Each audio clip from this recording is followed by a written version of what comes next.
Hello नमस्कार मुई होचे शोभा आपण मानकु मो चैनल के स्वागत करूछे। इटा हला हम घरे समस्त मिसिकिना गुटे रैक फिटिंग करूछु दुकान रो लागी।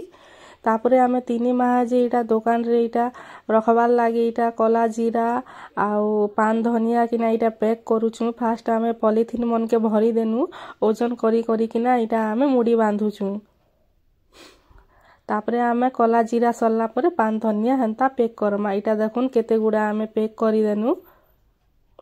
इटा होचे पान धनिया। प्लीज मो चैनल के टिके सब्सक्राइब करून। एबे 5टा सब्सक्राइबर मात्र अछन। इटा हला हमर घर इना हला सीढ़ी बनबा। आज इटा मिस्त्री माने रड मने बांधी किना जाइछन।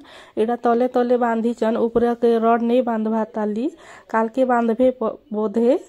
इटा पूरा ऊपर तक ई सीढ़ी जीवा देखुन मुई देखौ छे वीडियो रे। तापर इटा मते भोग भोग लागला जे दुकान रे बिस्कुट गुटे पॉकेट आनली आर ओइटा मुई खाऊ छे। बिस्कुट खाई साला परे मुई बाल्टी गुटे धरली आ ओइटा नलको के गनी। घरर पानी तो ठंडा लागुतिला सेति लागि इटा मुई नलको रे पानी मारी मारी इटा साबुन रे मुंह धोइमी। साबुन भी इटा धरी किना जाई छे देखुन।